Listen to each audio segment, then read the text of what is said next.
সদকায়, হুরগিলেমান নবীর সদকায়, আরশে কুরসি নবীর সদকায়, লোহে কালাম নবীর সদকায়, হাজারো হাজার নবীর সদকায়, জিন ও ইনসান নবীর সদকায়। এক কথায় আমার আল্লাহ বলে, এ হাবিব, আরে তোমাকে সৃষ্টি না করলে আমি আল্লাহ জাহির হতাম না, গোপনে থেকে যেতাম। এই নবী মুস্তাফা, তোমার ওসিলায় আমি সারা বিশ্বকে সৃষ্টি করে আমি নিজের রুবুবিয়ত জাহির করেছি। জোরে বলুন সুবহান। বিরাদর ইসলাম, অনেক লোক বলে যে নবী, এই দেওবন্দি ওয়াহাবির মাওলানা গালা বক্তব্য দিচ্ছে, আপনারা নেটে শুনছেন বেরাদার, ইউটিউবে শুনছেন। সুবহানাল্লাহ। মাওলানা দেওবন্দি মাওলানা গুলা বলছে যে নবী 40 বছরের পরে নবী হয়েছে, আগে নবী ছিল না। বলেন আস্তাগফিরুল্লাহ। বলার সঙ্গে কাফির হয়ে যাবে লোকটা, কারণ নবী 40 বছরের পর নবী হয় না। আল্লাহ যাকে নবী করে জন্মের আগে আল্লাহ জানতে পারে আমি কাকে মাহবুব বান্দা করে পাঠাবো, আগেই রব্বুল আলামিন নবী বানিয়ে দেয়। জোরে বলেন। প্রমাণ দিয়েছেন হযরতে ঈসা রুহুল্লাহ যখন জন্মগ্রহণ করলেন, সারা দেশের লোক, গ্রামের লোক, শহরের লোক মারিয়ামের উপরে ফিলিস্তিনের লোক ইলজাম লাগিয়ে দিল, আরে মারিয়াম, ওই বাইতুল আকসার মসজিদের তুমি খাদেমা, আজকে কি হলো, তোমার তো বিয়ে হয়নি। ও মারিয়াম, তোমার তো বিয়ে হয়নি, তোমাকে তো কোনো গায়ের মাহরুম বেগানা পুরুষ দেখেনি, কি করে বাচ্চাটা হয়ে গেল? তোমার তো বিয়ে হয়নি, তোমাকে তো আমরা পর্দা নসীন ভাবতাম। এ বেরাদর ইসলাম, আজকে বাচ্চাটা অবৈধ বাচ্চা। কার বাচ্চা? বলতে হবে হযরতে মারিয়াম রাদিয়াল্লাহু তাআলা আনহা মাথা নত করলেন আর আল্লাহকে আরজি করছেন, আল্লাহ তুমি তো সব জানো, আল্লাহ তুমি তো সব জানো, আল্লাহ ইজ্জতের মালিক তুমি, আল্লাহ ও তো ইজ্জ মানতাশা, ও তো জিল্ল মানতাশা, বিয়াদিকাল খায়র, ইন্নাকা আলা কুল্লি শাইইন কাদির। জোরে বলুন সুবহানাল্লাহ। আল্লাহ তুমি যাকে ইজ্জত দাও ইজ্জতওয়ালা হয়, যাকে তুমি ইজ্জত দাও না কেড়ে নিতে পারো, জালিল হয়ে যায়। আল্লাহ, গ্রামের লোক তো আমাকে ইজ্জত বলে জেনেছে, পর্দা নসীন বলে জেনেছে। আল্লাহ, আমার তো বিবাহ হয়নি, আল্লাহ আমার তো বেগানা পুরুষ আমাকে হাত লাগায়নি, আমার ছেলে হলো, এরা তো ইলজাম লাগাচ্ছে, ও বৈধ বাচ্চা বলছে।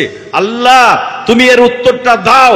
আল্লাহ রাব্বুল আলামিন গায়েবী আওয়াজ দিয়ে বলেন, মারিয়াম টেনশন নিও না, মারিয়াম তুমি চিন্তা করো না। যখন ওই মিশরের, যখন ফিলিস্তিনের লোক তোমাকে বলবে বাচ্চাটা কোথায়কার, তার বাবার নাম কি, তার দাদুর নাম কি, একটু বলতে হবে। এ মারিয়াম, তোমাকে বলা লাগবে না, তোমাকে বলা লাগবে না, তুমি বাচ্চাটার দিকে ইশারা করে দিও। জোরে বলুন সুবহানাল্লাহ। তুমি বাচ্চাটার দিকে ইশারা করে দাও, ওই জবাব দিবে কোথা থেকে এসছে। জোরে বলেন। দেওবন্দি বলছে যে 40 বছরের পর নবী। আর ঈসা রুহুল্লাহ, বিরাদর ইসলাম, জন্মের পরে 3 দিনের বাচ্চা, সব ফিলিস্তিনের লোক, শহরের লোক এসে হাজির হয়েছে মারিয়ামকে ইলজাম লাগাবার জন্য। হযরতে মারিয়াম বললেন, শুনো, আমাকে জিজ্ঞেস করিও না, যার জন্য তোমরা এসেছো ওই বাচ্চাটাকে জিজ্ঞেস করো, ওর বাবার নাম কি, ও কোত্থেকে এসছে, উনি কে, কে পাঠিয়েছে, উত্তরটা বাচ্চা দিবে। জোরে বলেন সুবহানাল্লাহ। লোক আরো মারিয়ামের উপরে একটু রাগান্বিত হয়ে গেল, এমনি তো অবৈধ বাচ্চা নিয়ে এসছো, তুমি অন্যায় করেছো, আবার আমাদের সঙ্গে মজাক করছো, এই 3 দিনের বাচ্চা কি কথা বলবে? সুবহানাল্লাহ। আপনাদের দেশে গ্রামে বাচ্চা অনেক হয়েছে, 3 দিনের ছেলেরা কোনোদিন কথা বলেছে? আল্লাহ যদি ওয়ার্ডার হয়তো কথা বলতে পারে কি পারে না? বেরাদার বন্ধুগণ, হযরতে মারিয়ামকে যখন ফিলিস্তিনের লোক, শহরের লোক, গ্রামের লোক প্রশ্ন করলো, মারিয়াম এই বাচ্চাটা তুমি কোত্থেকে নিয়ে এসছো? আমরা তো আমরা তোমাকে ওই বাইতুল মুকাদ্দাস মসজিদের খাদিমা, এত সুন্দর পর্দা নসীন জানতাম, কিন্তু আজকে তুমি সব কলঙ্কি করে দিয়েছো, ওই বদনাম করে দিলা তুমি। এই বাচ্চাটা কোত্থেকে নিয়ে এসছো? হযরতে মারিয়াম রাদিয়াল্লাহু তাআলা আনহা বলেন, ও লোকেরা শোনো, আমাকে প্রশ্ন করতে হবে না, আমাকে জানতে হবে না, তোমরা সবাই বাচ্চাকে জিজ্ঞেস করো। সবাই বলে উঠলো, মারিয়াম এ কি তুমি মাজাক করছো আমাদের সঙ্গে? 3 দিনের বাচ্চা কি কথা বলতে পারে? বলে ইশারা করলাম, তুমি কথা বলো বাচ্চার সঙ্গে। সবাই বললো, এই বাচ্চা বলো তুমি কোত্থেকে এসছো?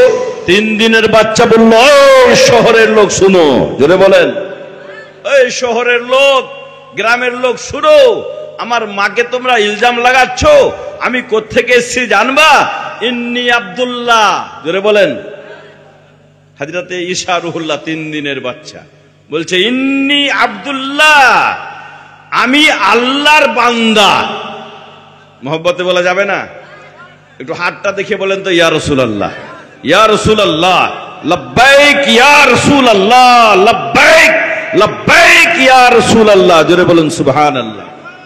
3 দিনের বাচ্চা বলছে ইন্নি আব্দুল্লাহ, আমি আল্লাহর বান্দা। ওয়া আতানিয়াল কিতাব, আমাকে আল্লাহ রাব্বুল আলামিন একখানা কিতাব কিতাব দিয়েছে। ওয়াজআলনি নবিয়্যা, আমি আল্লাহর পক্ষ হতে আমি নবী হয়ে এসেছি, জোরে বলুন সুবহানাল্লাহ। দেওবন্দি বলছে যে 40 বছরের পর আমার নবী বলে নবী হয়েছে। আর ঈসা রুহুল্লাহ 3 দিনের বাচ্চা বলছে যে আমি আল্লাহর বান্দা, আমাকে আল্লাহ একখানা কিতাব দিয়েছে আর নবী করে পাঠিয়েছে, জোরে বলুন সুবহানাল্লাহ। তো দেওবন্দির কথা শুনবেন না, এই ঈসা রুহুল্লাহর কথা শুনবেন, আল্লাহর কথা শুনবেন। তো আল্লাহর কথা যদি শুনেন, নবীর কথা শুনেন, নবীকে যদি মেনে থাকেন, তো ওয়াদা করবেন এই জলসাতে এসে যে কখনো দেওবন্দির সঙ্গে রিশতা করব না। বলেন তো ইনশাআল্লাহ। তো বলছে মৌলী সাহেব কি করব, বেটিটা জওয়ান হয়ে গেছে, তো কাজ আসে না, তো কি করব? তো কাজ আসে না যখন, তো ওই বিন পাড়ার চায়ের সাথে দিবেন, বিনের সাথে আপনি দিবেন বেটিটাকে, দিবেন? দিতে পারবেন কেউ? হুহা করেন। ওর চাইতে ওই বেশি খারাপ, ও হলো কাফির, এ হলো বদমজহাব, ই গোলগয়লা কাফির। বিরাদর ইসলাম, এর টুপি দেখে ভুলবেন না, টুপি দেখে না, টুপি দেখে, দাড়ি দেখে, মসজিদ থেকে দেখে, যাকাত দেওয়া দেখে বিরাদর ইসলাম ওকে মুসলমান মানা চলবে না। বিরাদর ইসলাম, যে নবীর গোস্তাক হয় ও কখনো মুসলমান হয় না। যে বলবে যে এই মুসলমান, ও কাফির হয়ে গেল। আমাদের জামাতের লোক যদি কেউ বলে যে না, ওরা নামাজ পড়ছে, রোজা রাখছে, হজ করছে, যাকাত দিচ্ছে, ওদের মধ্যে বেশি নামাজি, ওরা মুসলমান, এই কথা যদি আপনি বলেন, তো আপনিও শেষ, আপনার সবকিছু বরবাদ হয়ে গেল। তো বোঝা গেল যে বিরাদর ইসলাম, জলসা করলে ইমানটা তাজা হয়, মসলা মাসাইল শোনা যায়। তাই বিরাদর ইসলাম, আপনারা নবীর আশিক, নবীর প্রেমিক, আজকে জলসায় এসেছেন কি কারণে? আস্তারুলের আম্মা আব্বা দুটোই কবরবাসী হয়েছে। হয়েছে কি হয়নি? আপনারা লাগছে সব দিন থাকবেন, কে কে মরবেন না হাত দেখাতে পারবেন? হ্যাঁ, তুই মরবি না, আলামিন মরবে না, ও থাকবে সব দিন, বাজারে ঘোরাফেরা করবে। হ্যাঁ, সুবহানাল্লাহ। তাই বিরাদর ইসলাম, যেমন ভাবে ওই যে আস্তারুলের আম্মা জানের লাশটা দেখেছিলাম, একটা সাদা কাপড়ে প্যাকেট করা আছে, খাটলিতে রাখা আছে, বেরাদার মুখটা আছে, কথা নাই, হাতটা আছে, কোনো নড়াচড়া নাই। বেরাদার ইসলাম, সারা বডি আছে, কিন্তু বেরাদার তার কথা হয় না, কোনো বডি কাজ করে না, শরীরের কোনো অঙ্গ কাজ করে না। ব্যাপারটা কি বুঝলাম না। আল্লাহ রাব্বুল আলামিন বলেন, বান্দা এটাই তো আমার হিকমত, তোমরা আমাকে এই দেখে তোমরা যদি আমার খৌফ করো, ভয় করো, আমি আল্লাহ রাব্বুল আলামিন তোমাকে জন্ম দিয়েছি, আমি তোমাকে জন্ম দিয়ে আস্তে আস্তে করে বড় করে শক্তি দিয়েছিলাম। আজকে সমস্ত শক্তিটা আমি আল্লাহ রাব্বুল আলামিন কেড়ে নিয়ে দেখো তোমার সামনে সাদা পাকিটে, সাদা কাপড়ে প্যাকেট করা, ওই যে কবরে নামায়া দিবে, কোনো কথা হবে না। এ বান্দা তোমার ওই মতো লাশ হবে, এই বান্দা তোমারও একদিন ওই সমস্ত শক্তিটা আমি আল্লাহ কেড়ে নিব। বলেন আল্লাহু আকবার, জোরে বলেন আল্লাহু আকবার। আল্লাহ রাব্বুল আলামিন শক্তি দিয়েছেন, শক্তিটা কেড়ে নিতে পারে। বিরাদর ইসলাম, আমি কথা বলছি, রাব্বুল আলামিন যদি চাই এই কথাটা বন্ধ করে দিতে পারে কি পারে না? বিরাদর ইসলাম, হাতটা নোড়ায়, আল্লাহ রাব্বুল আলামিন চাই তো, যদি চাই তো হাতটার শক্তি কেড়ে নিতে পারে। কত শতকে আপনি চোখে দেখেছেন, সুন্দর পহলমান শক্তিশালী লোক ছিল, কিন্তু আজকে বিরাদর ইসলাম বিছানায় শুয়ে আছে। ওর বেটারা বলছে, বৌমা বলছে কি 6 মাস হয়ে গেল, কেউ বলছে যে 1 বছর হয়ে গেল, ওই বিছানায় পড়ে আছে, বিছানায় পেচ্ছাপ পায়খানা সব হয়, খাওয়ে দিলে খায়। বলে বললাম যে এতই যে শক্তিশালী ছিল, বলে যে শক্তিটা দান করেছিল আল্লাহ রাব্বুল আলামিন ওই শক্তিটা কেড়ে নিয়ে বিশ্বজাহানকে দেখাইয়া দিল যে বান্দা, এই শক্তিটা তুমি কাউকে অহংকারী হিসাবে ব্যবহার করিও না, এই শক্তিটা দিয়েছি আমি আল্লাহ। তোমাকে আল্লাহ রাব্বুল আলামিনের ভয় রাখতে হবে বুকের মধ্যে। আল্লাহকে যদি তুমি ভয় করো তবে তুমি কাউকে নিজের শক্তিটা, গর্বটা দেখাতে পারবে না। এখন বর্তমান জামানায় লাঠির গরম দেখায়, টাকার গরম দেখায়, বেরাদর ইসলাম বংশবলির গরম দেখায়।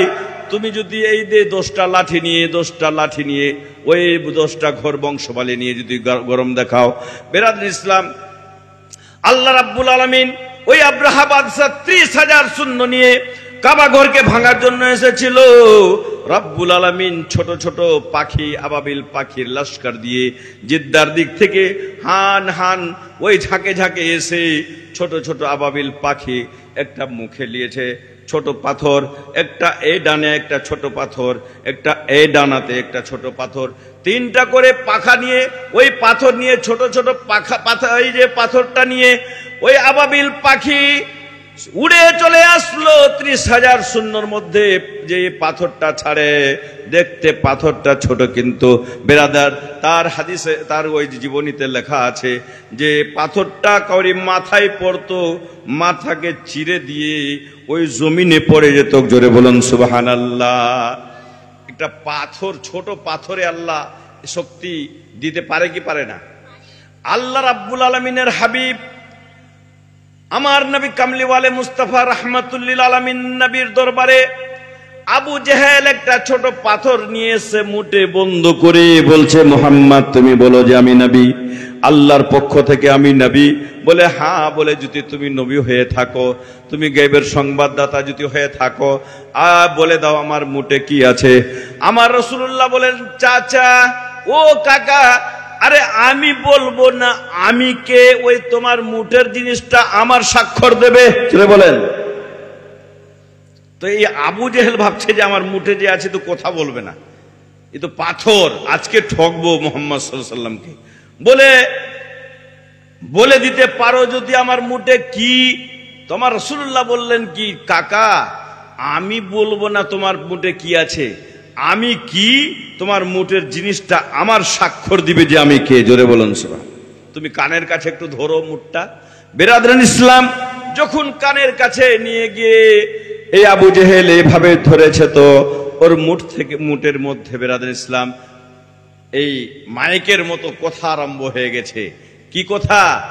আশহাদু আল্লা ইলাহা ইল্লাল্লাহু ওয়া আশহাদু আন্না মুহাম্মাদার রাসূলুল্লাহ।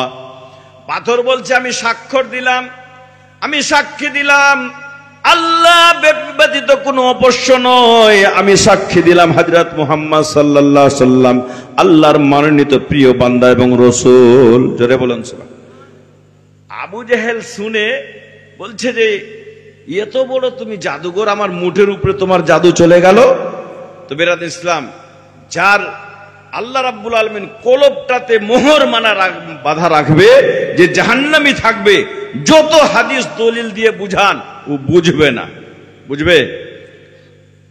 এক একটা লোককে দেখবেন গ্রামে, ওকে যত করে বুঝান ও বুঝবে না, ও যেটা বলছে ওইটাই ঠিক। এরকম উজানি লোক থাকে কি থাকে না বেরাদরান ইসলাম? তাই বেরাদার বন্ধুগণ, আজকে আমাদেরকে আল্লাহ রাব্বুল আলামিন সৃষ্টি করেছেন।